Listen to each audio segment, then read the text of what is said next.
É uma coisa muito mais abrangente.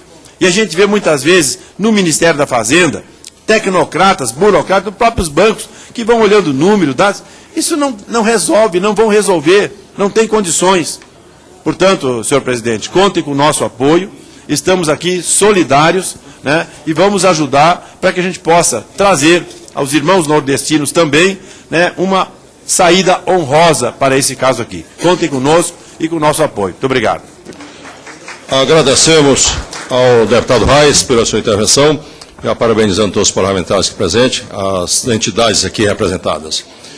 Ao assumir essa presidência, eu me recordo, há praticamente um ano, quando presidia a Comissão de Agricultura, nós, com grande esforço, conseguimos que o governo participasse de uma audiência pública para tratarmos sobre a questão da perspectiva de todo, através do INPE, de todo o cenário que nós iríamos ter na questão de meteorologia. E, por indas e vindas, o INPE veio a essa casa. E naquela ocasião, em maio do ano passado, o INPE está registrado nos anais dessa comissão, o INPE afirmava que nós íamos ter uma probabilidade e uma certeza de 40% a menos de chuva. Então, eu estava animado quando aqui nós conseguimos essa audiência pública e como também, com o apoio dos 16 líderes dessa casa, o presidente Henrique Alves convocou para amanhã uma comissão geral. Eu estava animado para amanhã, mas estou triste hoje. Por quê? Porque fica comprovado o descompasso, me desculpe aqui os representantes do governo, o descompasso que há do governo para enfrentar essa problemática. Se eu pegar as palavras aqui do nosso estimado Vaz, ele diz, vamos tentar, né, fazer uma pactuação, tentar, morre o burro que é um tange. Se nós formos verificar as outras, né, palavras aqui do nosso estimado superintendente da SUDENE, né, nós precisamos reconstruir. Então não existe um plano. Não existe um plano. Os ministérios não conversam. A medida provisória 610 está modificando pela 4ª vez o seguro safra. Desculpa o termo, que diabo é isso? Eu fui relator da medida provisória 587, depois chegou a 584, a 94, aí depois teve a 603 que eu tive que acoplar, aí aprovamos, corremos, aí já tem esse medida provisória 610. Aí, com toda a venha do nosso MDA, tem prefeitos aqui representando a Associação dos Municípios. Se você pegar o carro hoje, for lá em Santa Quitéria, que recebeu 2 patrulhas mecanizadas, está lá uma no posto com o motor batido. E o prefeito disse, deputado, a presidente deu, eu ganhei. Eu não tenho tratorista, não me perguntaram se tem tratorista. Nesse momento que nós estamos aqui, lá no Senado está acontecendo, sabe qual reunião? Se o Denox vai existir, se vai ser a sede em Brasília, se o Denox vai ser a sede em Fortaleza. Um descompasso, uma desconsideração. No momento dos senadores estarem aqui lutando, tem um grupo de parlamentares do Nordeste tentando revitalizar o Nordeste. E o líder do PT nessa casa, o deputado Guimarães, disse, não, isso não é coisa da presidente Dilma. Isso foi ideia do ministro da Integração. Comprovando o que eu estou dizendo, mais uma vez, o descompasso. Se o líder do PT, deputado Guimarães, afirma que a presidente Dilma não sabia nada da responsabilidade de transferir o Denox ou para a Codevasp ou para o Ministério da Integração para coordenar o sistema de águas no Brasil, ou o ministro da Integração não despacha com a presidente Dilma, ou realmente a presidente Dilma não está sabendo de nada. Nos preocupa.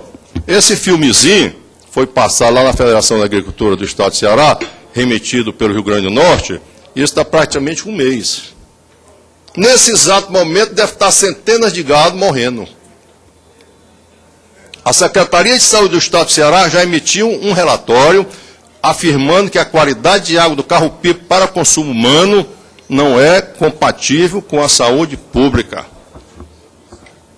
Aí, aqui o jornal O Povo do Estado de Ceará, quando a presidente Dilma esteve lá, foi entregue essa carta, os repórteres, né,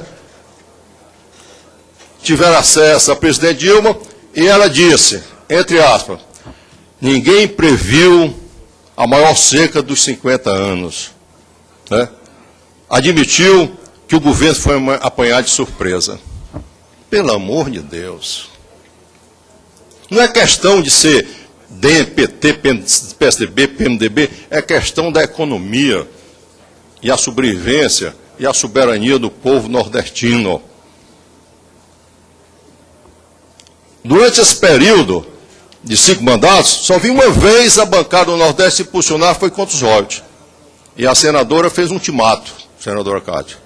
Ou nós nos estruturamos aqui e a bancada toma um posicionamento de nordestino forte e firme, ou nós vamos ser tratados, né, com os discursos que surgem do plenário. Não, ninguém vê mais caminhão sendo assaltado, ninguém vê mais armazém sendo saqueado. O clientelismo mudou, o clientelismo é Bolsa Família, só. Aí o ministro da Integração, meu amigo Fernando Bezerra, diz, não, o canal de não sei o que levou 20 anos. O canal de não sei o que levou 40 anos. Como se nós pudéssemos esperar mais 10 anos pela transposição de água do Rio São Francisco. Por que não pega essa obra e entrega o batalhão de engenharia, como fez o Ciro naquela época, que tem um problema das espreiteiras, o ex-ministro Ciro tomou a decisão de vou botar, aquele bispo da Bahia fez uma greve de fome, né, vou botar o exército para começar a transposição. Era para ter deixado. Muito bem. As agências de fomento. Eu fico alegre e triste. Aqui é o boletim oficial do nosso Banco do Nordeste. Aí aqui, hoje, dia 7, tem um leilão judicial lá em Dourado, na Bahia. Leilão de áreas e Banco do Nordeste. Muito bem, o leilão aqui, então alguém está sendo executado. E aqui o Banco do Nordeste, lucro do Banco do Nordeste cresceu 61,6%. Supera 500 milhões de reais. Quando da ideologia, na época de Celso Furtado, com a Sudene, o Banco do Nordeste é para gerar esse lucro, ou é para garantir o desenvolvimento do país, é claro que o banco não pode ter prejuízo. Então alguma coisa está errada. E isso é falta de planejamento, ao meu modo de ver. Eu não sou economista, não sou ruralista, sou médico, mas aprendi nessa casa que nós precisamos ter, acima de tudo, essa pressão política. E segundo, aí eu digo lá nas rádios no nosso estado, não adianta você ir lá, tocar o fogo lá, nas carcaças, desculpe, mas o prefeito me disse que estava usando as caçambas para levar as carcaças dos animais. Houve planejamento para conversar com a Associação dos Municípios, o que é que vocês querem? É trator, é rede escavadeira, é máquina perfuratriz. Lá no Denok tem 7 máquinas perfuratriz, 4 estão quebradas. É máquina perfuratriz, aí fica um festival de trator, de máquina carregadeira, de patrol. É necessário, mas nesse momento não é necessário. As caçambas estão levando as carcaças dos animais, os prefeitos me disseram. Então está servindo para alguma coisa. Então nós precisamos, hoje, amanhã, tomar um posicionamento e ter a coragem de dizer, não se vota mais nada, nem medida provisória de postos, precisamos ser radical, para que nós possamos ter, acima de tudo, a certeza. Para concluir, para oportunizar o debate, aqui no Jornal O Povo, um artigo, que eu depois vou repassar para os nossos colegas, Fábio Campos, diz aqui, a falta de oposição causa estrago na seca. Ele faz aqui um retrato do que é que está acontecendo. Tá aqui. A falta de oposição causa mais estrago que a seca. Isso aqui é um articulista do Jornal O Povo no estado do Ceará. Quer dizer, mostrando realmente o que é que, infelizmente, está acontecendo. E também aqui no Jornal O Povo, a presidente Dilma diz o seguinte, né? A presidente diz o seguinte, só não posso recuperar o rebanho enquanto tem seca, mas eu quero assegurar, eu vou saber quem foi o jornalista que gravou isso daqui, a presidente diz o seguinte, eu quero assegurar ao agricultor ao pequeno proprietário, aquele que tem uma cabrinha morta, aquele que tem um bodinho morto, aquele que tem um bezerrinho, que o governo federal vai recuperar tudo isso. Está aqui, entre aspas. Se o jornalista botou entre aspas, é porque foi gravado. Então, nós precisamos ter toda essa pactuação. Por último, Conab. Na medida provisória, nós fomos relator, tinha 300 milhões de toneladas, conseguimos pactuar 550 milhões de toneladas e resultado. Aí a gente pega os jornais, estão aqui. Sem falar do cisterna atrasada, mais uma vez o milho é adiado, Ceará deve receber 30 toneladas de milho em maio, aí agora já são mais 27 dias para frente, então vai para junho. Falta de planejamento, isso aqui são fatos concretos. E isso, né, com a presença de todos vocês e com a aquiescência do presidente Henrique Alves e também a aquiescência do senador Renan, nós temos a oportunidade de termos 2 nordestinos comandando o Congresso Nacional. É claro que tem aqui o Reis, que é do Sul, tem os deputados do Centro-Oeste, mas essa balança, né, precisa ser equilibrada. Então, as nossas reivindicações é que haja mais integração do governo, né? A Sudene puxe realmente, eu me recordo muito bem, o ex-presidente Lula, lá no Banco Nordeste, em 2003, o Ciro era ministro, e disse: Ciro, você vai ter a missão de recuperar a Sudene até o final do ano. O ministro Ciro ficou feito doido aqui dessa casa, lá no Senado, nós aprovamos a revitalização da Sudene em 1 ano e meio. Em 1 ano e meio. Depois foi promulgado, o presidente Lula apôs 11 vetos que estão aí, ainda da Sudene. Então, infelizmente, né, a gente fica sem ter realmente, né, dar essa credibilidade nesse planejamento. Por último, os bancos e os gerentes de banco. Eu sempre, nas andanças e nos rádios, eu digo: olha, não adianta você criticar, querer pressionar o gerente do banco, porque ele está fazendo o que está sendo normatizado pelo governo. Se eu for gerente, executaria, infelizmente, que é a minha missão.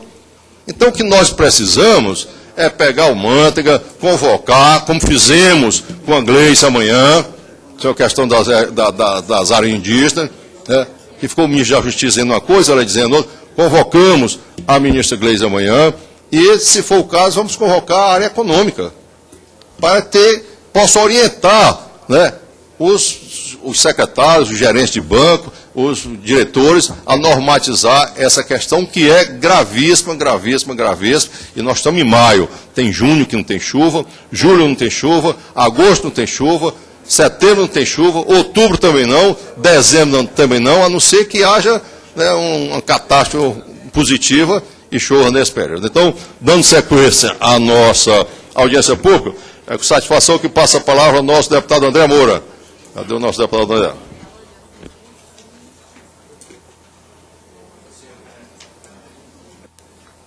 Põe aqui. Pronto.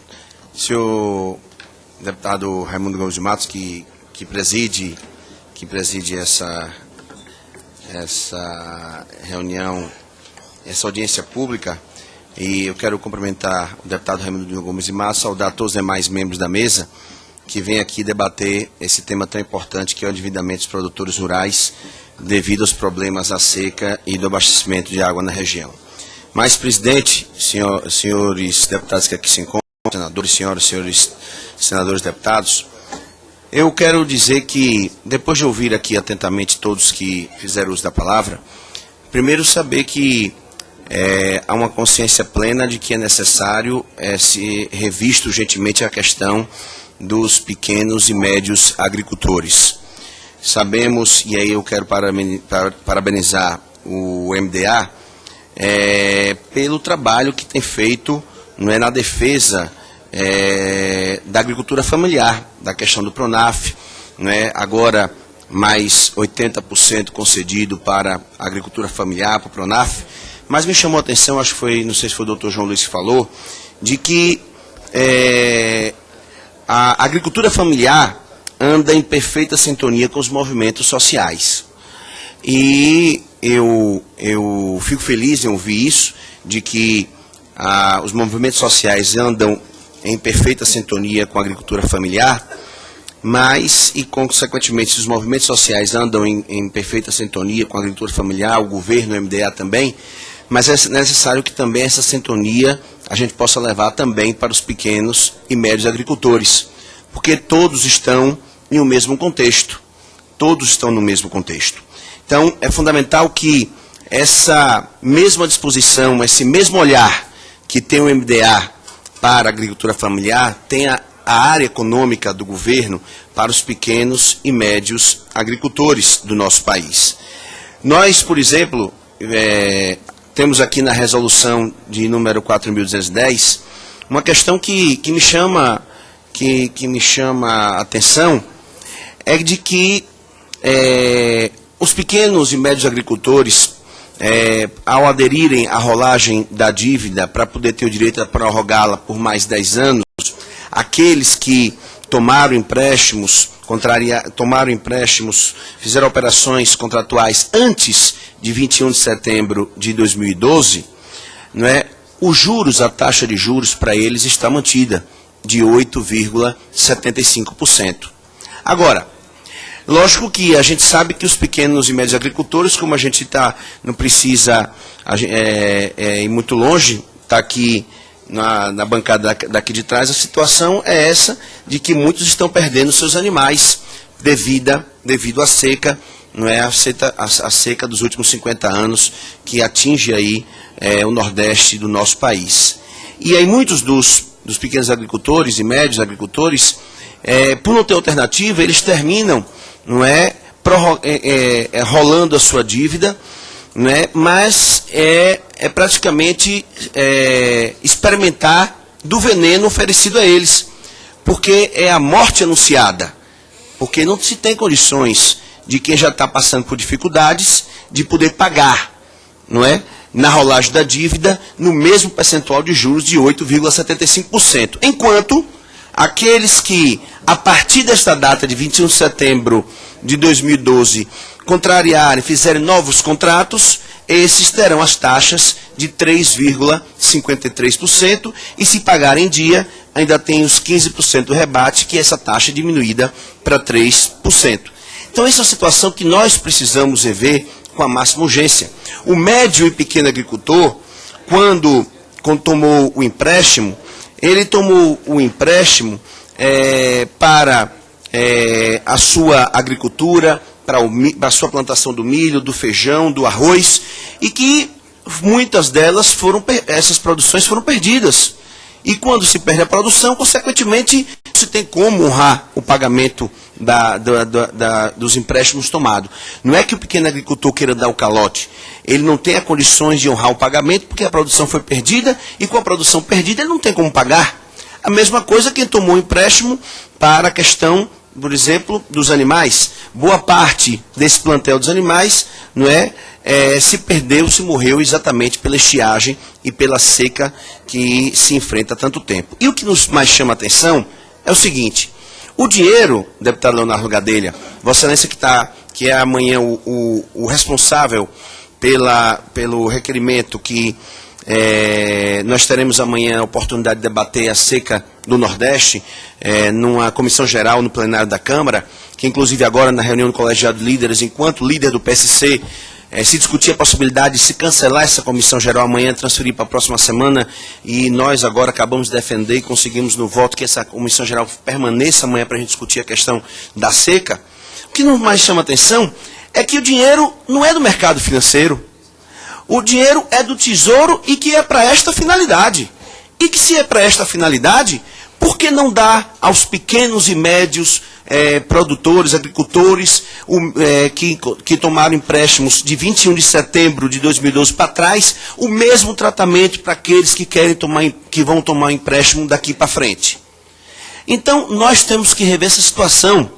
Quando se discute aqui com todos os senhores, eu acho importante esse debate para que cada um dos senhores, aqui representantes do Banco do Nordeste, do Ministério da Integração Nacional, do Ministério do MDA, do Ministério da Agricultura, possam levar tudo aquilo que foi debatido aqui nessa audiência pública para os ministros. mas eu quero aqui, não é, reafirmar aquilo que já foi dito anterior. Eu acho que cabe a esta comissão, e amanhã, eu estava agora na reunião dos líderes, deputado Raimundo Gomes Matos, quanto líder do PC com o deputado Henrique Alves, amanhã ele nos informava que algo em torno de 1.000 produtores, 1.500 agricultores estarão aqui amanhã. Vai se formar uma comissão para se conversar com o deputado Henrique Eduardo Alves e os líderes partidários. E o que eu vou defender amanhã é que a gente não convide mais não. Porque enquanto mais a gente convida, a gente vem aqui, ouve, discute, todo mundo vem aqui, não é, se deslocam dos seus estados, dos seus municípios, enfrentando dificuldades, cria-se expectativas e a solução não chega. Eu acho que nós temos que amanhã, e eu enquanto líder do PC vou defender, é convocar os ministros responsáveis da área econômica desse governo para vir aqui de forma respeitosa a quem produz nesse país, e esse que quer ser um país que muito em breve ser o maior produtor agrícola do mundo. Nós temos que dar as condições para que todos os produtores possam realmente nos dar a alegria, a honra de dizer, e muito em breve, que nós somos o maior produtor agrícola do mundo. Mas essas condições têm que ser dadas pelo governo. As condições têm que ser dadas por aqueles que realmente têm o poder da caneta na mão. E vamos defender amanhã que todos possam ser convocados, porque, como já disse, o dinheiro não é do mercado financeiro, é do Tesouro e é para esta finalidade. E que enfrentam a seca de tantos anos como nós enfrentamos, nós não temos outra alternativa a não ser desta maneira. E eu quero dizer o seguinte, eu li aqui um manifesto que eu recebi aqui da Associação dos Mutuários, do Crédito Rural do Estado do Paraíba, quando diz o seguinte, que o Banco Nordeste é inimigo dos pequenos agricultores rurais. Eu não diria isso, mas diria que o Banco Nordeste precisa tratar os pequenos agricultores rurais, os pequenos e médios agricultores rurais, até de uma maneira mais atenciosa e respeitosa.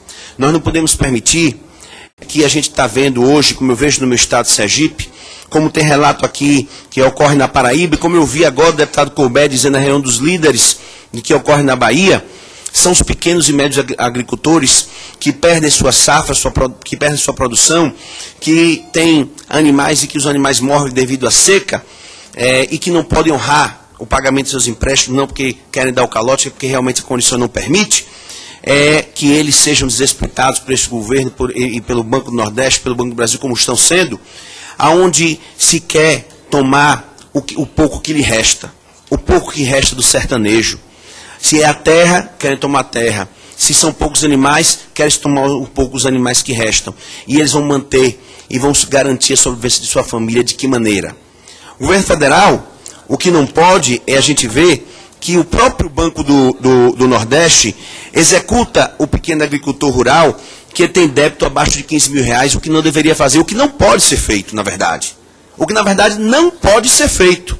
Enquanto o próprio Banco do Nordeste, que deveria cobrar a dívida daqueles que são considerados grandes e que fizeram empréstimos acima de 200 mil reais, não faz. Não faz. E quem está dizendo não sou eu, não. Quem está dizendo foi a fiscalização do Tribunal de Contas da União, feita em apenas 14 agências das 211 agências do Banco do Nordeste. Quer dizer, é uma inversão de valores. Quanto menor, quanto mais sacrificado, mais se bota o pé na garganta para terminar de matar.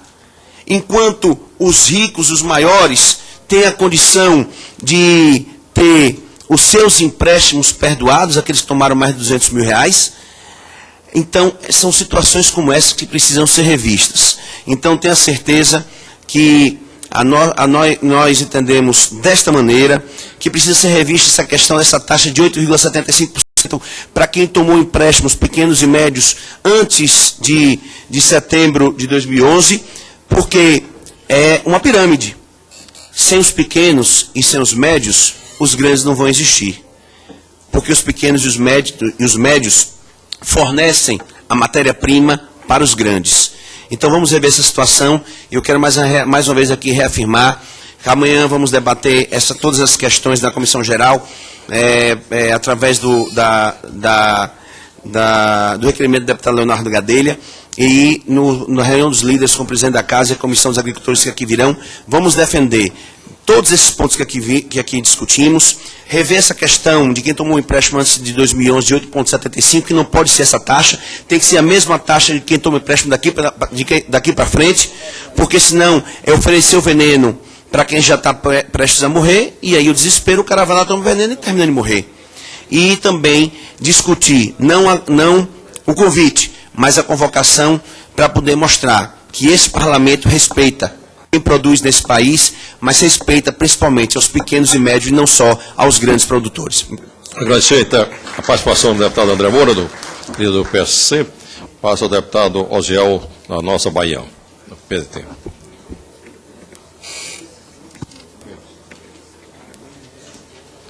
Alô. Meu boa tarde, senhor presidente. Quero cumprimentar aqui todos os nossos convidados para esta tarde, fazer um cumprimento especial aos agricultores e também aqui os presidentes sindicatos, presidente da Federação do Estado da Bahia, doutor João Martins, que aqui está presente, e também fazer aqui o relato, fazer também menção à nossa senadora Cátia Abreu, fazer das minhas palavras, as palavras dela, porque realmente o que vem acontecendo, nós não podemos permitir, nós como Congresso Nacional, do que as coisas aqui não estão sendo resolvidas da forma que um agricultor que está lá no sertão, vendo seus animais morrerem, sem ter a condição de atender.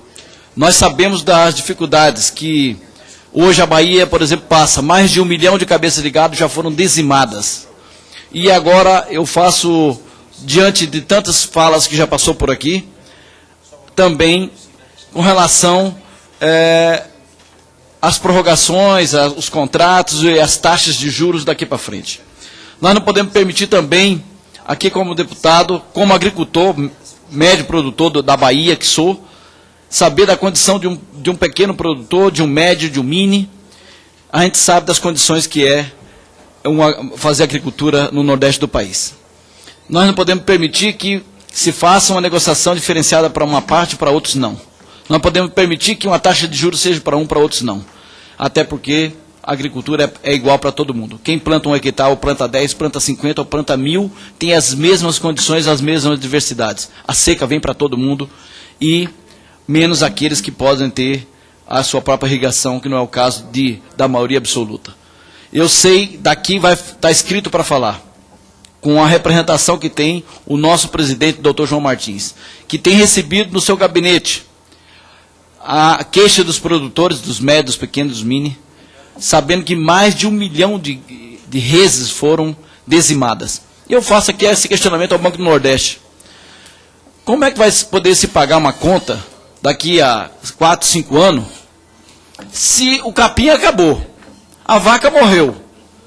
Como é que ele vai fazer um parcelamento de nova dívida, sem que a projeção de receita? Aqui é o mapa, a todos que estão aqui. Nós sabemos que para recompor a pastagem, ele vai precisar de novos financiamentos. Para recompor o gado, vai ter que ter novos financiamentos, porque ele está totalmente empobrecido, até porque aquela vaquinha que passou ali, naquele filme, ele faz parte da família. Os animais no Nordeste fazem parte da família. É a vaca que dá o leite para dar aos meninos. Todo dia aquela vaca faz parte da convivência familiar. E ela foi dizimada. Então, fico triste de ver essas condições e ver mais ainda. Aqui quero dizer a vocês e fazer essa denúncia gravíssima ao Banco do Nordeste, de João Dourado, que está sendo hoje leilão em praça, dia 7/5/2013, enquanto nós estamos aqui discutindo, nossos produtores que estão aqui da Bahia sabem que o seu patrimônio está sendo leiloado por menos da metade do preço de avaliação. Saber que um produtor que só tem uma pequena propriedade, que vai vender lá na região de Irecê, uma propriedade de 160 hectares por R$115 mil, leilão mínimo. Saber que uma pessoa que vai vender seu trator por R$17 mil, esse daqui nunca mais será agricultor. E o Banco do Nordeste está proporcionando isso. Isso aqui é uma vergonha. Nós não podemos permitir isso. Nós temos que acabar com isso aqui na mesma hora. Isso aqui a presidência da República tinha já determinado que isso aqui acabasse. Já imaginou 1 milhão de cabeças de gado que foram mortas e agora ir para a praça, seu presidente, leiloar sua propriedade? Aqui eu estou vendo uma propriedade aqui pequena, de 40 hectares, que a propriedade dele, com a casa, com o curral e a cisterna, a propriedade, para fazer o que tem na propriedade aqui, está sendo leiloada por R$24 mil. Não faz o que tem lá.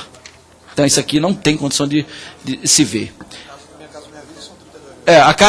O programa Minha Casa Minha Vida é R$32 mil, uma casinha que estão fazendo. Aqui está sendo leiloado uma propriedade rural por R$24 mil. Então, desta forma, nós não podemos ver e ficar calado aqui no plenário. Outra coisa, assim, que nós temos que fazer esse planejamento aqui, senhor presidente, é que grande parte dessas dívidas tem que ser anistiadas. Não adianta levar para a prorrogação, porque esse produtor realmente não vai pagar. Tem que ser anistia. Até porque, quando se fala aqui no Congresso de anistia, parece que está protegendo o pequeno, o médio e o grande. Não, nós estamos falando de estado de calamidade pública, que nos próximos 10 anos não vai pagar dívida nenhuma, porque essas pessoas estão em situação de emergência. Então, eu também recebi aqui, e está aqui nas mesas de vários deputados, e também vejo aqui essa carta com grande preocupação, e foi entregue para a presidente Dilma lá na visita dela na Paraíba. O Banco do Nordeste toma do pobre para dar aos ricos.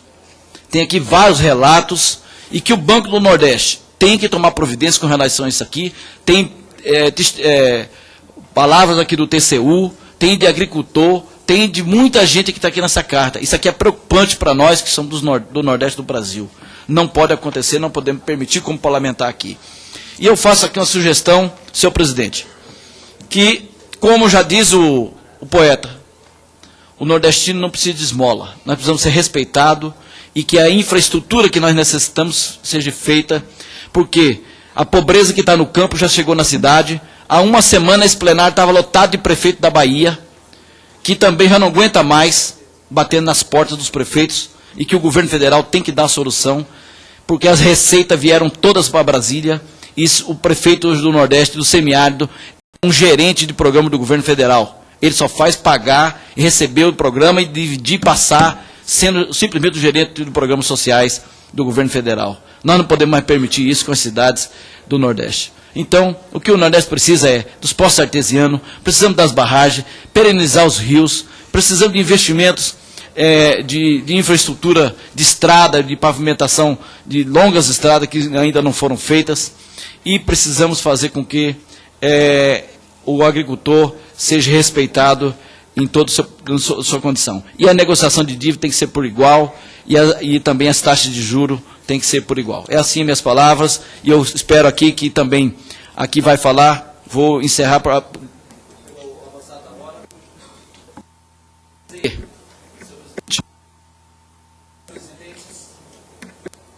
Os presidentes de federação que aqui vão falar, talvez sejam mais importantes do que a nossa palavra, porque eles estão vivendo o seu dia a dia. Muito obrigado. Agradecendo ao deputado Alziel, passa a palavra ao deputado Humberto Souto, após o senador Eduardo Amorim. Deputado Humberto. Senhor presidente e senhores membros da mesa, eu estou muito na linha da senadora Kátia.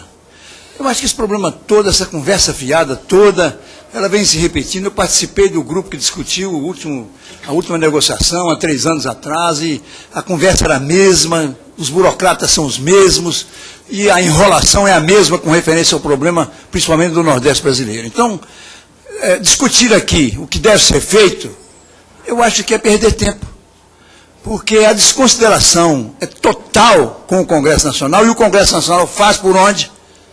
Pelo comportamento dos senhores parlamentares, com a submissão hoje ao Executivo, do Legislativo, fazem com que não é o ministro que desrespeita o Parlamento, não, é o chefe de gabinete, é o contínuo que desrespeita o Parlamento hoje, pela desmoralização a que chegou o Congresso Nacional. Essa é que é a verdade inconteste. Como esse problema é um problema político, tem que ser decidido, você tem que mexer com o brilho do parlamentar. E isso só as suas regiões, só os seus estados podem chamar o parlamentar a uma conversa daquilo que está acontecendo na sua região. Porque ele, na verdade, ele não tem, o parlamentar hoje não tem independência para discutir com o executivo aquilo que tem que ser feito pelas suas regiões. Nós sabemos que essas discussões todas são feitas pelos burocratas. Mas você faz uma reunião como essa, convoca todas as associações, todas as entidades. As pessoas viajam 2.000 quilômetros, 1.000 quilômetros para estar aqui presente, e não vem uma autoridade que tenha a capacidade de solucionar o problema. São muito importantes, os senhores todos participam do governo, são importantes nas suas funções, mas nós não precisamos disso. O nível da discussão aqui é outro. Os senhores não estão à altura dessa discussão. A discussão aqui tem que ser com o ministro da Fazenda, tem que ser com o Banco Central. São eles que decidem. Nem o ministro da Agricultura não representa coisa nenhuma, nem o ministro do Interior não representa coisa nenhuma para resolver esses problemas. Quem resolve o problema é o ministro da Fazenda, que elege uma pessoa e manda aqui para o Congresso e diz, olha, o senhor pode dar isso. Um exemplo clássico. Você pode negociar as dívidas com rebate, etc., até 35 mil reais. Por que esse casuísmo? Por que você que tem 36, 38 não pode renegociar a dívida com as mesmas condições? Toda essa problemática que está girando em torno dessa discussão, estão, grande parte, com referência às dívidas acima de 35 mil reais. Mas eles fixam um patamar imodificável. Por quê? Por que é isso? Por que não pode ser 36, não pode ser 40, não pode ser 50? Por que não se faz, dentro de uma crise dessa gravidade que vem rolando, há 20 anos? Não é esse governo, não. São todos os governos. Todos os governos agiram dessa forma com os produtores rurais e agiram dessa forma com o Nordeste. Não é esse o governo que está fazendo isso, não. Nós sabemos que esse negócio de 9 bilhões, tudo isso é conversa fiada. Não chega lá na ponta. Não tem incentivo coisa nenhuma resolver os problemas dos planovianos. E fizeram muito bem resolver. Talvez pela capacidade do ministro e da sua assessoria, que levaram ao governo e peitaram. Como o governo tem esse viés de esquerda, aí então eles entenderam que atendendo o planoviano pequeno, que você estava resolvendo o problema da agricultura. Isso é conversa fiada. E discutir aqui o que deve ser feito, nós não vamos chegar a lugar nenhum, nós estamos aqui perdendo tempo. Essa é uma questão política para ser decidida pelo governo. Há uma grave crise que vem rolando há anos e anos no Nordeste e que precisa ser resolvido. Não adianta você prorrogar dívida, porque você não vai solucionar o problema. Você está criando angústia, criando sofrimento, criando um maior problema para a família do Nordeste, que ainda resiste como um bravo em explorar a atividade agrícola do país. Porque hoje ninguém mexe nessas regiões. Os países civilizados mantêm as pessoas nas regiões mais inóspitas ou com mais dificuldades, para ele não vir para a cidade. Porque um homem que vem para a cidade custa 20 vezes mais do que aquele homem que está lá no norte, ou que está lá na sua propriedade rural. Então os países inteligentes já mantêm essa pessoa, pagam um salário mínimo para ele ficar na sua fazenda, ou para ele ficar no seu sítio, ou na sua propriedade. No Brasil não. No Brasil é essa lenga-lenga, essa lorota, essa conversa fiada. Os senhores vêm para cá para mostrar, foi emprestado tanto, foi emprestado aquilo. Isso é tudo conversa. Nós sabemos disso tudo, os senhores não vieram aqui para isso. Vieram aqui para dizer o que é que vão fazer para resolver o problema dos endividamentos, para que o homem do campo possa permanecer na sua luta no Nordeste, que está sofrendo, está morrendo. Não está morrendo nem vaca nem boi no Nordeste, não. Estão morrendo as pessoas mesmo, de angústia, de sofrimento, por estarem lá trabalhando nessa área. E agora havia um burocrata na cadeira de um refrigerado de Brasília, e vem com essa conversa. Isso é uma crise criminosa. Esses ministros, esse pessoal que resolve o problema, não resolvendo o problema, é isso que acontece. E não é o problema da presidente Dilma, não. É o problema de todos os presidentes anteriores a isso. Trataram o Nordeste dessa maneira que estão tratando. Eu queria discutir aqui, seriam teses estruturantes para resolver o problema do Nordeste. Porque essa história de cesta básica, de cisterna, de carro-pipa, isso é trem de demagogia para ganhar eleitor. Nós sabemos disso. Isso não é para resolver o problema de ninguém.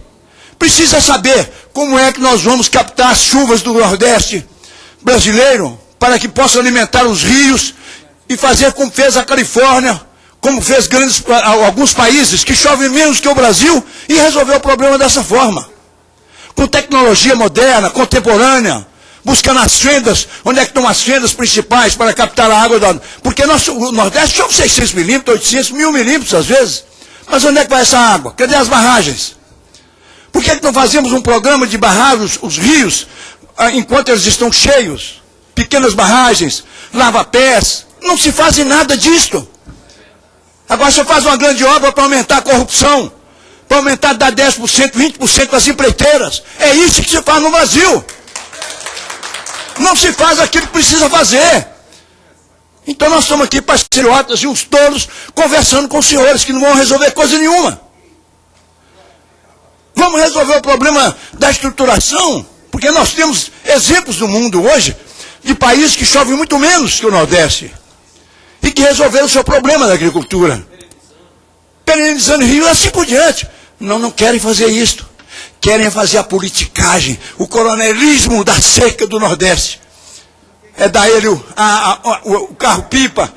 Você tem que ir lá com o chapéu na mão pedir o governo. É arranjar as coisas na época da eleição. Ou fazer as promessas na véspera de eleição. Isso ninguém aguenta mais isso. Então nós estamos aqui perdendo, e não vou discutir com os senhores o que deviam fazer, porque os senhores sabem muito bem, mas nós precisamos ter estruturação do problema do Nordeste, para solucionar de vez o problema, para não ter essa repetição diariamente. E com referência às dívidas, isso é conversa de fazer parcelamento, adiamento, porque você está criando mais problemas para esse homem. Você tem que olhar o que é que tem que anistiar, olhar o que é que você tem que dar 10, 20 anos, fazer um refis para as dívidas do Nordeste, pagando em 30 anos, para ver se ele consegue pagar, ou então dar anistia. Eu fiz uma emenda constitucional na Constituinte, lutei contra o Banco do Brasil, os jornais põem manchete, Humberto Souto está ficando doido, vai quebrar os bancos. Aprovei a anistia para os pequenos produtores rurais, não quebrou um banco, não teve coisa nenhuma, e salvou milhões e milhões de pequenos produtores rurais no país inteiro. Por que o governo não pode fazer uma coisa dessa agora? Por que não se faz isso? Porque não, ele quer comandar os processos, ele quer mandar os cordéis, ele quer continuar mandando nas pessoas, dando as migalhas quando a fome vem, quando as dívidas vencem e assim por diante. É isso que acontece no Brasil. Então não adianta nós continuarmos discutindo, porque a nossa revolta é tamanha que não permite que nós possamos discutir com os senhores a solução do problema do Nordeste, porque os senhores não estão, infelizmente, discutindo isso aqui hoje. Vocês não estão preparados para isso. Embora eu os respeite muito, sei da importância dos senhores todos nesse processo, mas infelizmente é uma desmoralização do Congresso que faz com que os ministros não o respeitem e não compareçam quando não compareçam aqui como convidados para tratar do assunto dessa importância. Embora estejam aqui centenas de pessoas que vieram 2.000 quilômetros para ouvi-los, para saber o que eles tinham para dizer. Muito obrigado. Agradecemos ao deputado Humberto Souto. Passa a palavra ao senador Eduardo Amorim, que também representa o nosso estado de Sergipe. Senhor presidente, colegas deputados, colegas senadores que ainda se encontram aqui, senhor presidente Raimundo Gomes, sem querer ser repetitivo, senhor presidente, mas é o nosso dever de não dever calar. É impressionante como essa história da seca acompanha a história do nosso país. Mas olha, o Brasil se tornou um país, graças a Deus, proclamamos a nossa independência, comemoramos a nossa república, ultrapassamos ditaduras, mas ainda, infelizmente, senhor presidente, a gente não consegue resolver uma questão como a da seca. Mundo afora, os desertos do mundo afora produzem hoje, com certeza, não só os melhores vinhos, mas com certeza também produz bons alimentos. E a gente ainda convive com essa perversidade, com essa indústria perversa, que está virando agora uma indústria banqueira, da seca. A quem interessa tudo isso? É a incompetência da nossa parte, de nós brasileiros. O nordestino, como já foi dito aqui, não quer esmola. Nós queremos oportunidade. E definitivamente não gostamos e não queremos ser chamados de miseráveis. Somos um brasileiro como qualquer outro. Foi por lá que o Brasil começou. Quem lembra disso? E olha, com toda certeza, não é prioridade, deputado Humberto Souto, não é prioridade, não é prioridade. Porque se fosse prioridade diminuir o flagelo, o sofrimento da seca, levar água para todos os cantos, com certeza já teríamos a solução. Já teríamos a solução. porque em poucos meses conseguimos resolver o problema da Copa do Mundo, gastando aí talvez perto de 50 bilhões de reais, 50 bilhões de reais, estados esses que muitos questionam a sua utilização depois, onde nossa dívida aí é 3, 4 vezes menor do que tudo isso, e uma questão secular. É impressionante como nesse país só se dá o analgésico, só se dá a esmola. Queremos isso não, falando uma linguagem como médico que você é e eu também sou médico, queremos o tratamento, queremos uma solução definitiva, não só para essa geração, mas para outras gerações também. Porque conversando com alguns cientistas, nós somos extremamente privilegiados. De fato, se Deus não é brasileiro, se aqui não nasceu, ele teve um olhar especial para todos nós. 8% de toda a água potável do planeta está em território brasileiro. 80% está na Antártica, sob a forma de gelo, e tem que continuar sob aquela forma. O restante, os 12%, pelo resto do mundo. Isso mostra que não é prioridade. Vem governo, sai governo, quando a gente pensa, agora vai resolver, não resolve. São as mesmas medidas, e quando a gente pensa que aqui a gente vai discutir uma coisa mais ampla, com a presença de ministro, ter um encaminhamento, uma solução definitiva para essa e para as outras questões, infelizmente, não é isso que a gente vê. Essa coisa da desmoralização, eu vivi esse final de semana isso, e dou aqui um testemunho a todos vocês. Visitei o Ministério da Integração alguns dias atrás, junto com o presidente da Codevasf, marquei uma audiência para falar da questão dos parceleiros, dos agricultores do Baixo São Francisco, hoje a região mais pobre, mais miserável do meu estado, infelizmente o estado de São Francisco, do estado de Sergipe, uma região extremamente rica em recursos minerais, naturais, mas hoje empobrecida, porque a Codevasf não cumpre a sua missão. Pactuei, pedi a presença do ministro lá, ou do presidente da Codevasf, e num gesto que eu achei bonito e elegante. Não, nós vamos lá. Marcamos a data, era sexta-feira passada, o presidente da Codevasf, o senhor Hermo Vaz, disse, não, vou na segunda. Fiquei esperando, e sabe, se eu não tivesse a curiosidade e a consciência aguçada de procurar saber, até hoje estaria lá esperando com os prefeitos, com os parceleiros, que hoje os perímetros irrigados estão convivendo com água contaminadas, com bombas quebradas. Mas não teve a delicadeza de um telefonema de dizer por que é que não ia e por que é que não foi. Onde bilhões e milhões de reais de dinheiro público, de suor público, de suor de todos nós, sobretudo os mais pobres deste país, porque quem mais paga tributo neste país são os mais pobres, aqueles que ganham até 2, 3 salários mínimos, que contribui pela manutenção do Estado, não tem a mínima, esses funcionários públicos não têm a mínima delicadeza de dizer a um parlamentar, olha, não estou indo porque não achei o voo, porque não vou ali, alguém me pediu para não ir, para não virar uma questão política. Não tivemos essa dignidade, não tivemos essa dignidade de receber um telefonema sequer. E depois fiquei sabendo através de um colega senador, vou dizer o nome dele, porque ele não me pediu reserva, o senador João Vicente Claudino, diz, olha, Eduardo, não vai nem ele, nem técnico nenhum, porque foi pedido para não ir. É para as pessoas continuarem miseráveis, pobres. E é esse o entendimento que muitos entendem que o nordestino tem que ser. Escravatura acabou, mas não para todos, para uns. Apenas para uns. Infelizmente. Mas é o nosso dever de não calar. E olha, convidamos, não vieram, vamos convocar. São servidores públicos, são funcionários públicos, pago. Vamos convocar e pedir aqui as soluções definitivas. Sou vice-presidente da Comissão de Fiscalização e Controle do Senado Federal. Conte comigo. Apresentarei um requerimento convocando aqueles ministros que estiverem aqui. Vamos atrás de uma solução. Não queremos mais o analgésico, somente. O analgésico é para agora, mas para o amanhã queremos uma solução definitiva.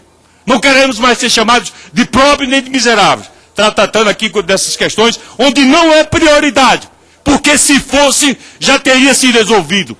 Porque se fosse, o tempo, os séculos, a água que está aí no nosso subsolo permite isso. Deus foi generoso, é generoso. Ele coloca o Rio São Francisco atravessando estados onde o rio está mais cheio, está mais pleno, no período onde a gente convive com a maior seca. Quer dizer, de fato está lá no texto bíblico, faz por onde que eu te ajudarei. Ele fez. Nós é que não subimos ou não priorizamos fazer os canalicos, fazer com que a água chegasse onde tivesse que chegar. Isso é perverso, é muito perverso. E não devemos, como parlamentares, aceitar nem concordar com tudo isso, porque é o nosso dever, é a nossa obrigação lutar por aqueles que não têm oportunidade de comprar uma passagem aérea para estar aqui, porque até isso é caro demais no nosso país. Vamos sim, convidamos. Primeiro foi um convite, e agora eu acho que não podemos abrir mão de convocar. Eu acho que isso a gente não tem que abrir mão. É o nosso dever e a nossa obrigação. Não queremos só esmola, não queremos só analgésico. É preciso para aliviar a dor nesse momento? Juros iguais, sim. Oportunidades para todos, sim. Mas queremos sim a oportunidade e uma solução definitiva para os nossos filhos, para os filhos dos nossos filhos, para as gerações vindouras. Porque isso é com a atitude de agora que a gente constrói um futuro muito melhor. Senão vamos estar aqui durante muito mais séculos discutindo essa questão que é inadmissível. Atravessamos a ditadura, mas não podemos mais concordar com perversidades como essa, onde o nordestino é um fragelado, é um miserável. Agradecemos a participação do senador presidente, pela Eduardo, ordem aqui, e senhor presidente. com certeza vamos fazer em conjunto. Eu acho que é a essas minha vez convocações. aí agora que eu me inscrevi, ó. Deputado, pela listagem oficial que eu recebi aqui, o próximo orador inscrito é o deputado Marcelo de Castro, e após Eu dou o deputado 30 segundos, Betinho. só vou falar 30 segundos e Marcelo de Castro. Estou com a essência do Marcelo e do Betinho. Ó, eu só quero dizer o seguinte, gente. Já está falando. Peraí, é 30 segundos. Senhor presidente, eu quero que Vossa Excelência mantenha a ordem na casa. Ô, Faça Marcelo, seguir. eu tenho que me Até retirar, eu vou sair. Todos nós temos obrigações e A compromissos. solução de tudo que se fala está aqui, está no parlamento, gente. A solução não está no governo, não. A solução está aqui no parlamento. Aqui no parlamento. Está aqui, eu vou dar um exemplo para vocês. Em 1999, eu entrei com uma PEC aqui, criando o Fundo Nacional de Desenvolvimento do Semiárido. Sabe quanto representa isso aqui para jogar todo ano no semiárido? Hoje, são 9 bilhões de reais. Isso aqui se resolve. Quer dar anistia? Quero. Tira do Fundo Nacional do Semiárido e dá anistia a todos os produtores. A culpa não é dos bancos, não, gente. A culpa está mais em cima. A culpa de quem é? É do Ministério da Fazenda. A culpa é nossa. É deste parlamento. É deste parlamento que não se impõe. Essa matéria está aqui, ó, do governo Fernando Henrique. Passou o governo Fernando Henrique todo. Passou o governo Lula todo. E vai passar o governo de Dilma. Se não se tiver uma providência para resolver a questão concreta. E a providência concreta o que é? É dinheiro, gente, para resolver o problema do semiárido. Sem dinheiro não vai resolver nunca. Um abraço. Agradecendo aos demais parlamentares, já passo de imediato ao nosso representante do Estado do Piauí, o deputado Marcelo Castro. Senhor presidente,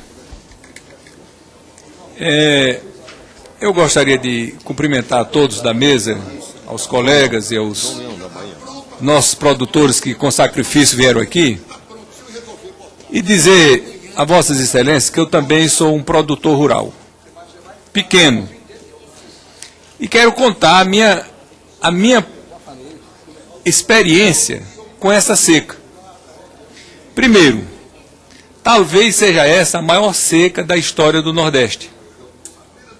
Só equiparável, talvez, à seca de 32. E eu criava uma quantidade de gado na minha propriedade que fica no semiárido. Pois eu tive, senhor presidente, que retirar 100% de todo o gado que eu tinha, que eram 200 e poucas cabeças.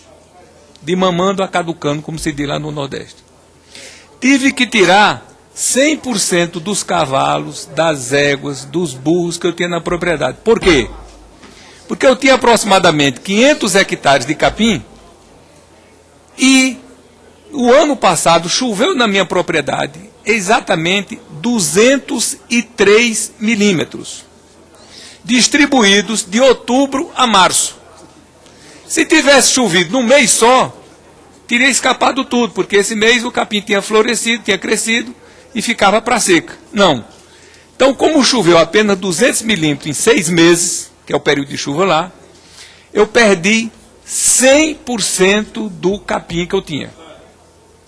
Por que eu não perdi nenhuma cabeça de gado? É porque eu tinha outra propriedade que fica no limiar do semiárido com o cerrado do Piauí, que lá choveu um pouco mais. Não choveu muito, mas choveu um pouco mais. Eu tirei o gado de uma propriedade e levei para outra. Agora vamos colocar o caso aqui, senhor presidente, que eu não tivesse 2 propriedades. O que é que eu teria feito com esse gado? Não tinha vendido. Não tem quem compre, não. Eu tive uma experiência esse ano, tentei vender o gado, não, ninguém compra. Não tem para onde vender. Aí, eu sou um produtor rural, que tomei o dinheiro no banco, e eu vou pagar o banco com o quê? Se eu preciso de dinheiro para recuperar os meus 500 hectares de capim que eu tinha, porque eu não tenho mais um pé de capim. E, naturalmente, esse gado meu, se eu não tivesse outra propriedade, teria morrido de fome, como milhares morreram pelo Nordeste. Aí a gente vem aqui de maneira muito benevolente, a presidente Dilma à frente, com a melhor das intenções, e diz, não, vamos pegar o débito do Pronafiano e vamos dar um rebate aí de 85%. E o Banco do Nordeste aqui usou a expressão Pronafiano e empresarial. Quer dizer que quem não é Pronafiano é empresarial? O pequeno produtor virou empresário agora? O médio produtor com o CPF virou empresário? Como é que esse agricultor, vamos colocar a minha posição, como é que foi prorrogada a minha dívida para 2016? Como é que eu vou pagar? Se em 2014 eu vou ter que plantar o capim, como é que eu vou plantar o capim se eu não tenho renda de nada?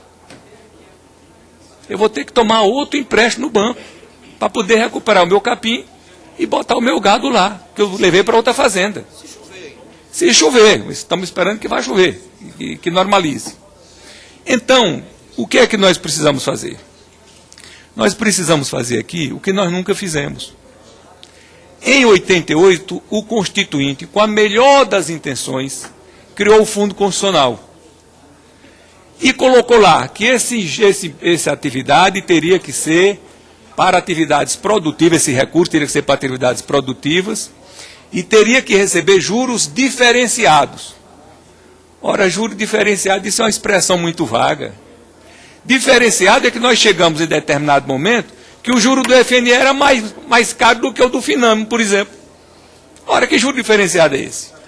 Mas o mais grave é que nós não estabelecemos no FNE uma regra para a seca. Como é que nós criamos um fundo para o Nordeste, para desenvolver a região, sabendo que a região tem seca, e nessa lei nós não previmos quando houvesse seca.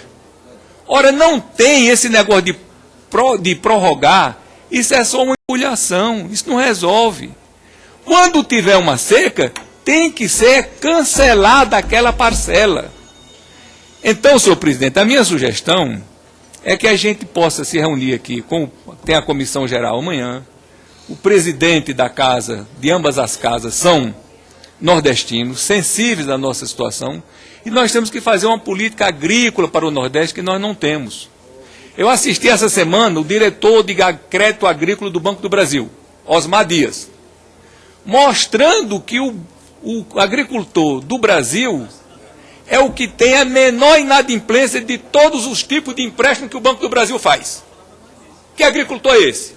É o agricultor do Centro-Oeste.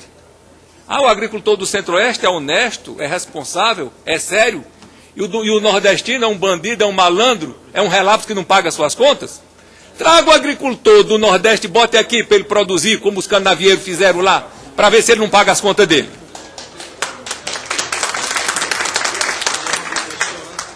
Bom pagador sem ter com quê? Isso não existe. Então, na verdade, falta-nos uma política séria que nós precisamos fazer. Aqui eu quero concordar com o João Leão. Os representantes dos bancos aqui, do Ministério, vêm com a maior da boa vontade. Primeiro, eles não têm poder de decisão nenhuma. É claro que não têm. E nem estão aqui para isso. Então não adianta a gente ofendê-los aqui, porque nós não vamos chegar Não vamos chegar a nada. Nós temos que fazer a meia-culpa e fazer uma política para o Nordeste. Qual é a política? Todos nós sabemos. O Nordeste é viável e é só você desenvolver a política adequada para cada região. Agora, uma seca como essa, não tem política que enfrente. Não tem, não existe como. Como é que você vai fazer com o agricultor que perdeu 100% do seu pasto e 100% do seu... Não tem como. Então é preciso a gente ver que de 50 em 50 anos ou de 100 em 100 anos vai ter uma seca que não tem solução para ela. E isso aí nós vamos ter que enfrentar, não tem outra maneira. Agora, senhor presidente, eu gostaria, uma das propostas que a gente poderia fazer concretamente aqui, era a gente levar para a presidente Dilma e fazer uma lei aqui nesse Congresso para a gente dispensar as parcelas dos débitos de 2012, de 2013, de 2014, de 2015, pelo menos. É cancelar. Nós não vamos falar anistia não, porque anistia é uma palavra já comprometida. Cancelar e pronto. É isso que precisa ser feito.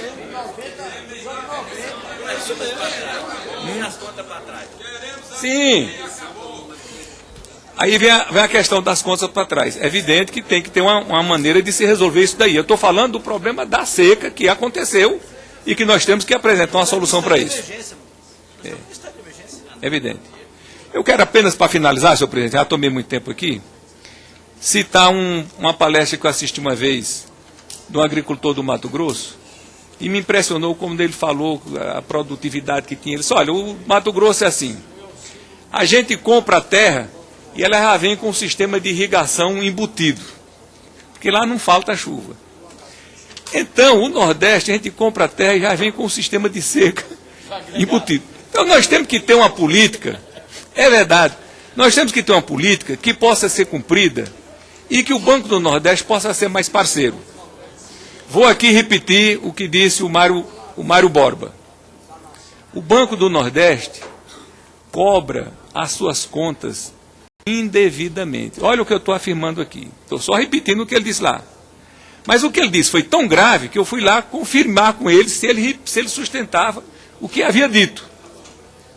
O Banco do Nordeste, o agricultor vai lá e toma 100 mil reais. Você aplicando todos os cálculos de juros e tudo mais, digamos, dá 400 mil. O Banco do Nordeste chega e apresenta a conta do camarada de 600 mil. E se esses botequeiros de quinta categoria de ponta de rua fazem isso? Mas um banco oficial jamais poderia fazer isso. Por que é que eu tenho autoridade para dizer isso aqui? Porque eu sou devedor do Banco do Nordeste. Em verdade, pago minhas contas em dia, mas sou devedor. E fiz uma renegociação com o banco, com o PESA. E o cálculo do PESA é muito fácil de fazer. O banco me apresentou a conta X. Eu aceitei a conta que o banco me apresentou. Não discuti se era muito, se era pouco, se era de mais ou se era de menos. A partir daquele ponto, eu fiz o PESA. Então o PESA é muito fácil. É juro de 8, 9 e 10%, com um rebate de 5%. Como eu pago em dia, tem um rebate de 5%. Pois eu tenho vários anos que pago o banco, todo ano o banco me cobra, um cálculo simples, me cobra a mais a parcela do que o que eu devo pagar. Eu digo, mas não é isso aqui. Aí eu tenho que assinar um documento para o banco, dizendo que eu estou pagando a menos, que os cálculos dão isso, mas que no futuro, não sei o que lá, PPP pode ter. Ora, se o banco faz isso comigo, que sou um deputado federal, que sei fazer as contas, mostro para o banco as contas, imagina o que ele está fazendo com o pequeno agricultor desinformado. Eu fiquei calado? Não, eu fui ao presidente do banco. Teve um chamado Smith aí, não teve? Roberto Smith. Eu fui aí, presidente, peguei um avião daqui e fui falar com ele lá em Fortaleza. Digo, presidente, não é possível uma coisa dessa. O banco todo ano me cobra uma conta além do que eu devo pagar. E é um cálculo tão simples de fazer, qualquer menino de terceiro ano de ginasial sabe fazer uma regra de 3, direta, que nessa aqui que é simples. Então como é que vocês me cobram mais? Não, nós reconhecemos que isso aqui é uma questão do software lá que está errado, mas isso aqui nós vamos corrigir. Eu digo, presidente, me perdoe a franqueza, mas se Vossas Excelências tivessem cobrado, feito um software para cobrar menos, em meia hora Vossas Excelências tinham corrigido esse erro. Sabe quando foi que ele corrigiu? Nunca. Continua o Banco do Nordeste cobrando de mim e acredito que eles vão escolher só a mim para cobrar mais, cobrando de todos acima do que se deve pagar. Então o Banco do Nordeste vai chegar o dia, olha o que eu estou dizendo, que esta casa vai tirar o FNE do Banco do Nordeste. Não, ou o banco se enquadra ou vai chegar a isso, porque não é possível. Olha, o que eu estou dizendo aqui, eu mereço um processo do Banco do Nordeste. Eu gostaria que o presidente do Banco do Nordeste processasse a mim e ao Mário Borba. Porque nós estamos dizendo que o Banco do Nordeste está cobrando indevidamente as contas dos agricultores do Nordeste. E eu vou fazer uma proposta ao presidente do Banco do Nordeste, que vai vir amanhã. Se eu não comprovar que o banco está me cobrando indevidamente, eu renuncio ao meu mandato de deputado federal. E se o presidente do Banco do Nordeste não conseguir comprovar que o banco não está me cobrando a mais, que ele renuncie também. Duvido que ele renuncie. Para concluir, deputado.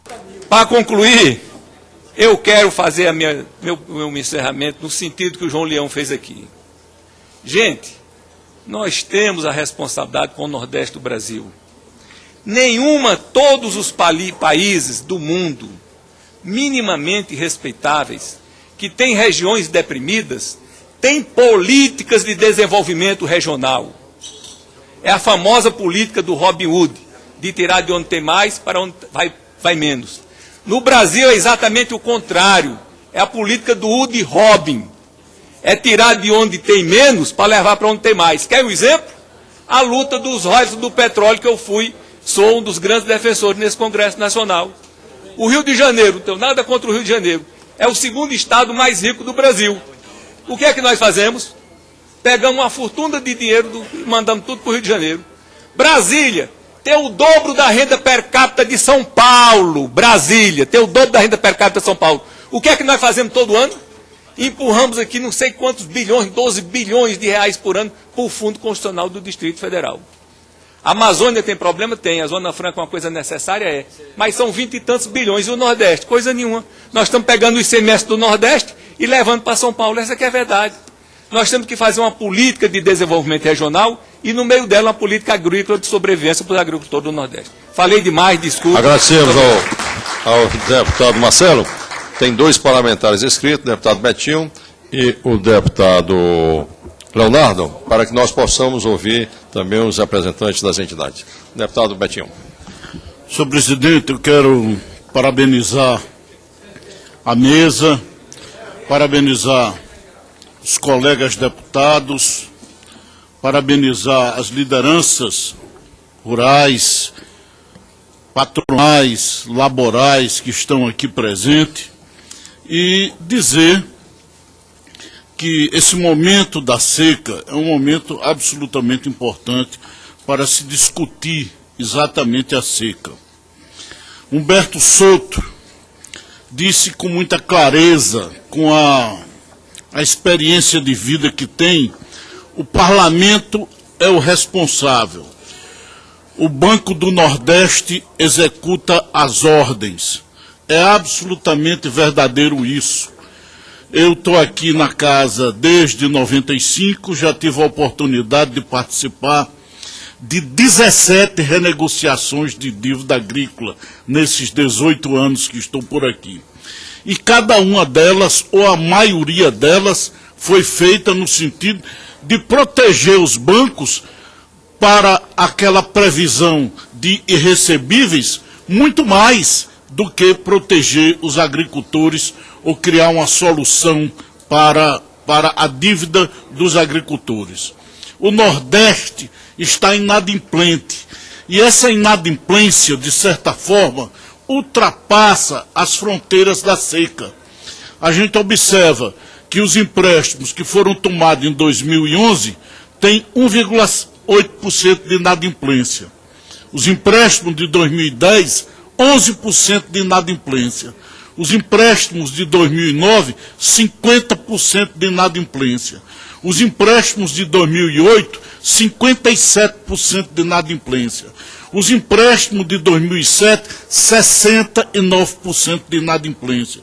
Os empréstimos de 2005, 75% de inadimplência. O de 2003, 76% de inadimplência. O de 2002, 79% de inadimplência. E o de 2001, 87% de inadimplência. No Pronaf.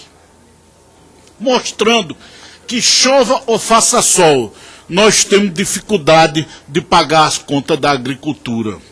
Talvez porque a orientação que se dá através do empréstimo não seja a orientação correta. Talvez nós precisamos redirecionar essa ação ou essa atividade agropecuária que é executada no Nordeste brasileiro. E, naturalmente, fortalecer uma bancada para a renegociação. Eu vi Marcelo, que já saiu, quando comparou os agricultores do Nordeste aos agricultores do Centro-Oeste. Eu participei de uma renegociação uns 4 anos atrás, que os agricultores do Centro-Oeste receberam mais benefícios na renegociação do que os agricultores nordestinos. Porque os agricultores do Centro-Oeste estavam preparados para a renegociação e nós, deputados do Nordeste, não estávamos preparados, não estudamos, não tínhamos conhecimento, fomos no sentimento, e isso não funciona absolutamente. Então, essas renegociações precisam ser feitas com muita consciência, com muito estudo, e a Confederação Nacional da Agricultura e as federações do Nordeste podem ter essa missão como representantes da classe patronal para oferecer esse conjunto de informações que precisam de uma renegociação mais conclusiva. Mas mesmo assim, senhor presidente, eu lembro e sugiro que a suspensão das execuções judiciais sejam feitas de imediato. Claro, a presidenta já disse, o Banco do Nordeste não tem nenhuma razão para continuar essas execuções. É bem verdade que, como agente do dinheiro público, ele tem a responsabilidade de acionar os mutuários que estão atrasados. Mas uma parada durante 60, 90 dias, 6 meses, era de muito bom tom para que a gente pudesse renegociar aqui as nossas dívidas. Sugiro ainda que os contratos de até R$15.000 sejam todos eles remidos às parcelas vencidas.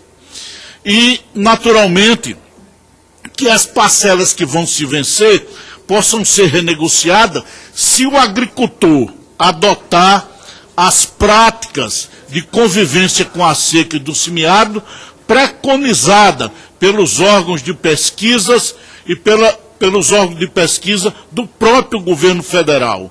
Assim, a nossa ideia, a nossa proposta, era de que essas parcelas que estão vencidas dos contratos de 15 e de até R$35.000 fossem todas remidas e as futuras renegociadas a partir da adoção do agricultor pelas cultivo das lavouras xerófilas. Em isso acontecendo, o valor dessas parcelas poderiam substituir, o valor dessas parcelas poderia ser substituído, o pagamento dessas parcelas, pelo cultivo das plantas xerófilas no Nordeste, tão apregoadas por Guimarães Duque, tão defendidas por Felipe Guerra, que foi deputado do Rio Grande do Norte, e editou um livro, Seca contra as Secas, mostrando que o caminho de enfrentar a seca é exatamente trabalhar com aquilo que a seca nos mostra, aquele material vegetal, aquelas atividades em que nós possamos sobreviver e ultrapassar os limites da seca. Portanto, senhor presidente, acredito que isso só possa ser feito se essa comissão ou essa subcomissão formada na Comissão de Agricultura, convocar imediatamente os relatores das medidas provisórias que o governo mandou para cá, principalmente a de 610, para que nós possamos, no processo discutivo, inserir naquela lei isso que nós estamos discutindo aqui e que ainda vai ser apresentado pelas lideranças que estão aqui presentes. De resto, senhor presidente, eu quero registrar que a Associação dos Seridoenses, dos Criadores, está presente aqui, está presente na pessoa do presidente Nivaldo Brum. Muito obrigado e que a gente possa efetivamente, esse entendimento nesse momento dessa seca tão difícil, a gente possa oferecer uma solução que encaminhe de forma permanente o Nordeste. Quero também lembrar, senhor presidente, que no governo passado do presidente Lula, Mangabeira Angler, que foi ministro do Ministério Especial, tem um capítulo especial sobre o Nordeste brasileiro, com muitas sugestões que poderiam ser adotadas pelo governo nessas práticas de financiamento e de direcionamento da atividade agrícola, para que nós não permaneçamos nessa situação absolutamente miserável de enfrentamento da seca. Obrigado. Acolhemos as propostas do deputado Betinho. Eu passo de imediato a palavra ao deputado Leonardo.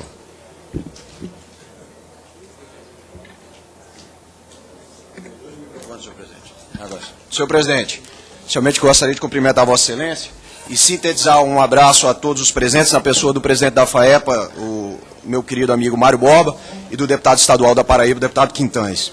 Senhor presidente, pode parecer esdrúxulo falar de ideologia diante da frieza e da crueza dos números que foram apresentados nessa tarde. Mas eu insisto numa tese que venho levantando, que venho advogando há algum tempo, de que esse debate é essencialmente ideológico. No seguinte sentido, senhor presidente, há duas discussões que nós precisamos fazer do ponto de vista conceitual. A primeira delas diz respeito ao que é ser grande no Nordeste brasileiro. O que é ser grande, o que é ser médio, o que é ser pequeno agricultor no Nordeste brasileiro. Porque muito se fala sobre o Pronafiano, e o presidente Mário Borba, com muita proficiência, em diversos encontros que tive com ele, fala que, na verdade, o que é considerado um médio ou um grande produtor no âmbito da Paraíba seria considerado um microprodutor em outros estados brasileiros. Em função das intempéries, em função da geografia, na Paraíba foi feito o que dezenas de governos não conseguiram fazer, que foi a reforma agrária. Simplesmente não existem latifundiários na Paraíba e quero crer que na maior parte dos estados nordestinos eles sejam muito poucos, possam ser contados nos dedos. A outra discussão do ponto de vista ideológico diz respeito ao papel do Banco do Nordeste. Senhor presidente, o Banco do Nordeste foi uma entidade de crédito que foi criada com uma função precípua, de promover o desenvolvimento na região Nordeste. Se ele segue uma lógica única e exclusivamente financeira, o que o diferencia de um banco privado? Se o Banco do Nordeste tem como único objetivo obter o lucro, e eu entendo que uma entidade de crédito deva visar a obtenção de lucro, mas se ele tem como único objetivo princípio a obtenção de lucro, o que o difere de um banco privado? Qual é a razão para nós o chamarmos de Banco do Nordeste? O fato de ter agência no Nordeste? Porque outros bancos também têm agências localizadas no Nordeste, talvez até mais em número até maior do que o próprio Banco do Nordeste. Eu fui deputado estadual na legislatura passada e havia um companheiro de legislatura, que era até visto por alguns como folclórico, que me fazia sempre um questionamento. Eu dizia, Léo, você já viu um talão de cheques do Banco do Nordeste? E eu confessava a ele que nunca tinha visto um talão de cheque do Banco do Nordeste. Não sei qual é a cor do talão de cheque do Banco do Nordeste. Falta efetivamente uma inserção maior do banco no processo de desenvolvimento da região, razão pela qual ele foi criado. Essa é a discussão ideológica que a gente precisa fazer. Por que nós mantemos um banco público, estatal, se não for para ter condições diferenciadas de inserção desse banco na vida do povo do Nordeste? Não é melhor privatizar? Se o banco vai seguir a mesma lógica de outros bancos privados, o que vai diferir do Bradesco, do Itaú? Qual é a diferença? Qual é a diferenciação É porque ele precisa agir diferenciadamente. Aliás, isso está previsto na Constituição brasileira, senhor presidente. Se nós abrirmos o artigo que trata da confecção do orçamento, veremos que uma das funções do orçamento é diminuir as desigualdades regionais. Isso é previsto pelo legislador originário.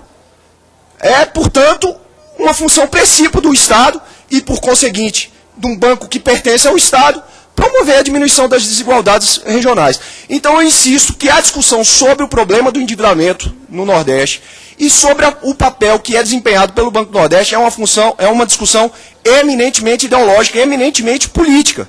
Nós precisamos ter a coragem de dizer, o banco foi criado para diminuir as desigualdades regionais e, portanto, ele tem que abrir mão de parcela do seu lucro. O Banco do Nordeste tem que abrir mão de parcela do seu lucro para diminuir as desigualdades regionais, para diminuir as desigualdades que não são impostas em relação aos nossos sucedâneos do restante do país.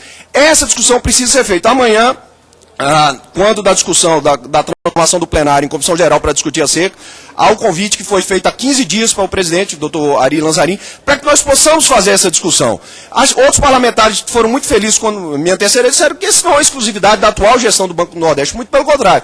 Desde a sua criação, desde os seus primórdios, esse seu papel foi sendo desvirtuado. Mas, essencialmente, o papel do Banco do Nordeste é se inserir na vida do povo do Nordeste e diminuir as desigualdades que nos são impostas pelas intempéries, pela geografia e pela história. Se o Banco do Nordeste não cumprir esse papel, eu prefiro privatizar e fazer a transação com qualquer outro banco privado, porque dá na mesma. Muito obrigado, senhor presidente. Agradecendo a participação do deputado Leonardo, o último parlamentar inscrito, deputado Hugo Malta. Senhor presidente, vou ser breve diante de todos os oradores que já nos antecederam e discorreram tão bem sobre o tema, mas que não poderia deixar de fazer o nosso registro, nós que somos parte de uma região que é o sertão da Paraíba, que está encrostado diretamente no problema da estiagem e da seca que atinge o semiárido nordestino. E aqui, colegas, companheiros paraibanos, deputado estadual Assis Quintanes, deputado Leonardo Gadelha, presidente da Federação da Agricultura da Paraíba, Mário Borba, com quem temos conversado constantemente, principalmente nesses últimos dias, quando na Comissão de Fiscalização e Controle, criamos a subcomissão da seca para acompanhar todo o repasse de recursos anunciados pelo governo federal para garantir que essas medidas anunciadas se tornem realidade para quem está sofrendo, para quem está enfrentando de perto o problema da seca. E diante dessa questão do endividamento rural, nós temos debatido constantemente este assunto no que diz respeito, Leonardo, ao que o governo está anunciando, não é o que o Nordeste, o que os que estão endividados realmente estão precisando.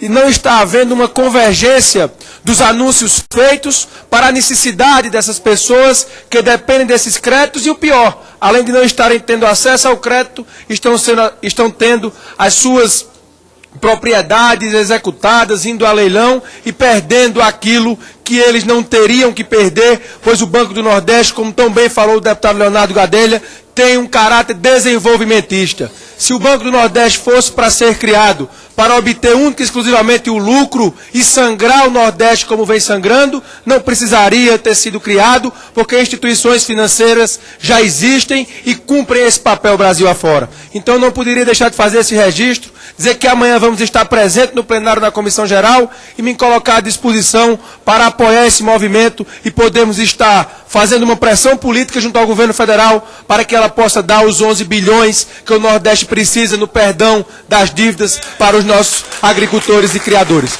Muito obrigado, senhor presidente. Agradecer ao deputado Hugo.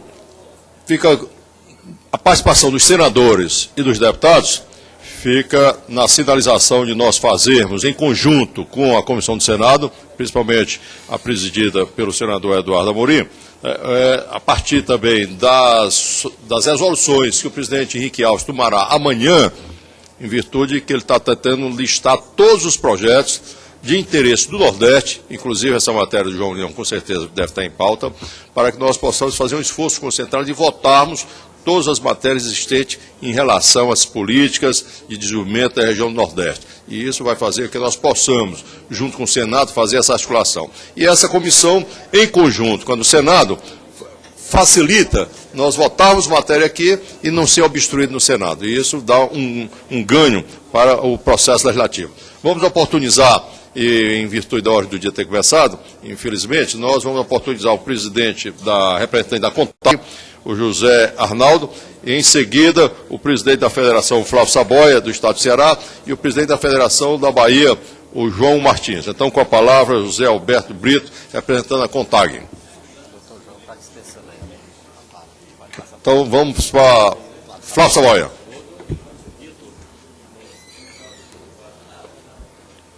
Alô.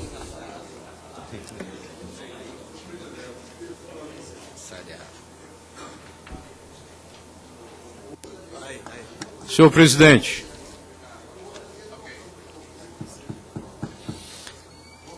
a nossa realidade, senhor presidente, senhores senadores e deputados, é bem representada por esta carcaça que está aqui hoje, representando a realidade do Nordeste brasileiro. Todavia, senhores, muito gostaria de que esta data de hoje, 7/5/2013, seja denominada como Dia da Verdade. E é que assim afirmamos,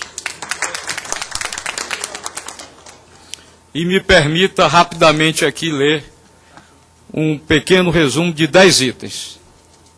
O endividamento rural decorrente de uma política creditícia incompatível com a realidade do semiárido não tem solução.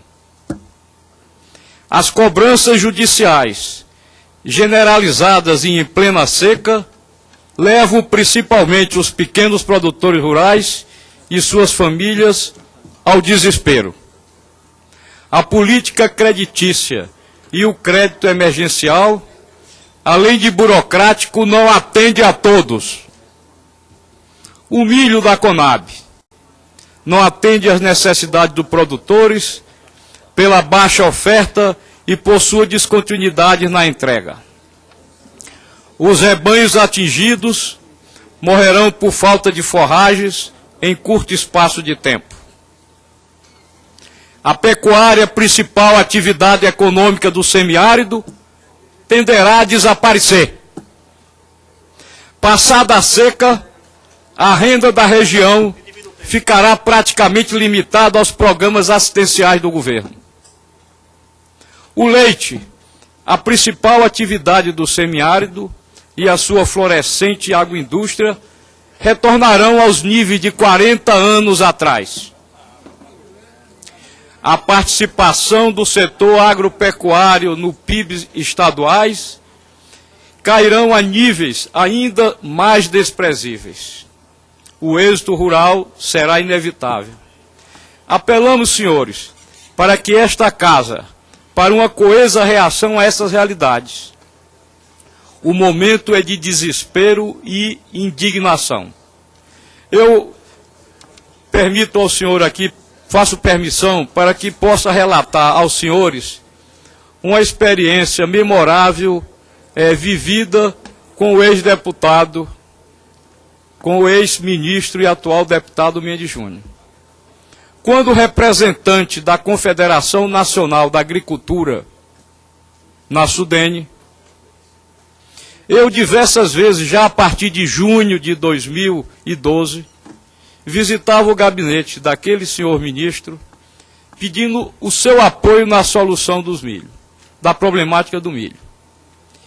E já cansado de importuná-lo, eu indagava: senhor ministro, por que motivo a sua região, o Mato Grosso, o estado do Rio Grande do Sul e Santa Catarina, tem milho disponível em quantidade maior do que os nordestinos? E aquela autoridade me fez uma observação: meu caro presidente da Federação do Estado do Ceará, eu vou tirar a roupa de ministro da Agricultura e vestir a de deputado federal. Isso acontece com a sua região porque, quando o problema surge no Rio Grande do Sul, se une as lideranças de todos os partidos na defesa de um só objetivo. E é dessa maneira, e única maneira, que vocês poderão resolver os problemas da sua região. Hoje nós estamos aqui fazendo mais um apelo e afirmando que somente seremos prioridades quando os senhores, dignos representantes do Nordeste, independentemente, eu gosto de frisar muito isso, de filiação partidária, se unam em uma verdadeira frente de defesa da região. E por ainda acreditar na importância que tem esta casa, é que eu entrego nesse momento um documento que representou o esforço de todos os sindicatos do Estado do Ceará. Esse documento está devidamente representado pelo pronunciamento da nossa senadora e presidente da CNA, Cátia Abreu, mas que eu tenho a obrigação, como representante daquele Estado, de chegar às mãos dos senhores esse documento. É o que eu tinha a dizer e agradecer a oportunidade. Colhemos as propostas da FAEC, através do senhor Flávio Savoia. Indago se o representante da CONTAG está presente ainda no recinto. Como não se encontra presente, já passo para o representante Afonso Cartacho, produtor rural da Paraíba.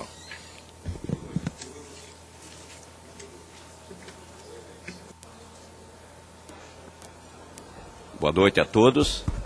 Agradecer a João Martins, vice-presidente da CNA, pela oportunidade de falar um pouco sobre esse momento que a gente vive aqui hoje. Primeiro, é um momento histórico. A prova está aqui. Agricultores endividados do Nordeste brasileiro, sem dinheiro no bolso, depois de se cotizarem e contar com a colaboração de presidentes de federações dos estados, marca presença aqui. Agora, senhores, além de produtor, eu também sou técnico. Já há alguns anos, o João Luiz me conhece. Eu sou técnico da Emater, já fui diretor da empresa no meu estado. Eu conheço de perto este sofrimento, Mário Boba, como você bem sabe. Mas eu acho que está na hora da gente dar um basta nessa situação. Me emocionei quando vi a senadora, mulher talentosa, falando de forma abreviada e cobrando uma decisão. É preciso que tenha uma decisão. E a decisão, senhores, deputados e senadores, não sei se ainda estão aqui, algum senador, tem que ser política. Existe uma música de uma dupla sertaneja famosa em nosso país, que não é lá do Nordeste, não. É daqui de bem pertinho. Zezé de Camargo e Luciano. O nome da música é Meu País, se eu não me engano. E parte da letra diz: tem alguém colhendo frutos sem saber o que é. Está sobrando paciência, está faltando consciência, está faltando alguém gritar. O grito está chegando. O grito que deveria ser dado pelos parlamentares da Casa Maior Legislativa do nosso país, a Câmara e o Senado, não veio ainda. Não queremos aqui criticar ninguém, mas é hora da gente dizer para o resto do país que a família rural é a mais numerosa que existe nesse país. Não é a Silva da Silva, não é a Cabral que descobriu o Brasil, somos nós, os agricultores. O Nordeste seco, endividado, pede socorro. Essa situação, Mário Boba, tem que ser resolvida, deputado Quintães. Você que tem acompanhado de perto a nossa luta, a nossa penúria. Eu vou encerrar, mas eu tenho uma sugestão a apresentar no final. Só contando um pouco das nossas passadas, ilustre deputado. Só um pouquinho mais. Mas olha, para trás tem uma história de luta. Antes do 4514, do saudoso Nélio Dias, dos conterrâneos aqui do Rio Grande do Norte, de 2004, 2005, que foi vetada por Zé Alencar, amando não sei de quem, de Mercadante ou de Dali Salvati, poderia se minimizar a situação naquele período. A votação na Câmara foi por unanimidade, e do Congresso, no Senado, não foi diferente. Mas o que foi que aconteceu? O companheiro Chico da Capel está aqui, Cartacho vem para cá, que Lula está aqui fazendo o lançamento do plano de expansão da Universidade de Alagoas. Nós fomos recebidos pelo presidente Lula na antessala, ao lado de Renan Calheiros. Ele disse: olha, Capial, companheiro Capial, por favor, Capial. Conhecidíssimo. Olha, bateu no ombro do Chico e disse: nós não vamos sancionar a lei porque ela vai socorrer 500 usineiros. Uma inverdade. Passar o papa na boca do presidente Lula, que, diga-se de passagem, ajudou dentro desse processo, a 10.696, nos ajudou os pronafianos. Mas aí eu encerro dizendo: a chuva escassa e irregular, deputado, que cai no Nordeste brasileiro, é para todo mundo. Não é só para pronafiano, não, senhores. É para todo mundo. Por que é que as medidas que saem daqui não socorrem a nós todos? Que ela chegue logo. Agora que seja respaldada, se é que não vem anistia, Mário, perdão, mas que sejam aplicados redutores, independente do tamanho da dívida. E a sugestão o deputado Quintães entregou recentemente ao presidente desta casa. Nordestino também, deputado Henrique Alves, recebeu das mãos do deputado Quintães a comitiva lá do Rio Grande do Norte, com o Pervanadar, que estava aqui, o presidente. Uma turma foi lá para Caicó semana que passou, entregou o documento ao presidente Henrique Alves. E ele assumiu o compromisso de trabalhar a possibilidade de reeditar o projeto de lei 4514, que o Banco do Nordeste conhece de perto. Agora, olha, paciência, a paciência tem limite. Nós tivemos aqui no dia 4 de dezembro, senhores, na porta da presidência da República, não nos recebeu. Muito pelo contrário, se a gente não tem topado subir logo depois de 5 horas, a polícia tinha batido na gente. Ninguém mostrou isso no Jornal Nacional, não, mas nós temos aqui. Nós estamos organizados, somos agricultores e vendedores, indefesos e endividados. Agora nós temos dignidade, mas a gente precisa do apoio desta casa. A decisão é política. Vamos travar a pauta. Agora nós precisamos de uma resposta ontem, porque nós não aguentamos mais enquanto membro do movimento em defesa dos endividados vê agricultor se ajoelhando dentro do curral e dando tiro na cabeça, como aconteceu em Itaperuá 2 anos atrás. Não se admite uma coisa deste tipo. É triste um pai de família, um avô, com 68, 72 anos, receber a visita de um oficial de justiça o ameaçando para tomar sua terra. Isso não pode continuar. No Nordeste não tem caloteiro, não. Tem homens de bem trabalhadores que são vítimas não só da seca, que é um fenômeno secular, mas que é vítima há muito tempo dessa selvageria chamada indústria da seca. Muito obrigado pela oportunidade. Ao paraibano Afonso Cartaz, já passo de imediato ao representante da presidente da Federação da Bahia, o João Martins, e depois o representante da Confederação Nacional dos Municípios, o prefeito Expedito. Doutor João Martins. Senhor presidente, eu pouco vou acrescentar tecnicamente, mas eu vou dizer uma coisa aos senhores parlamentares, principalmente do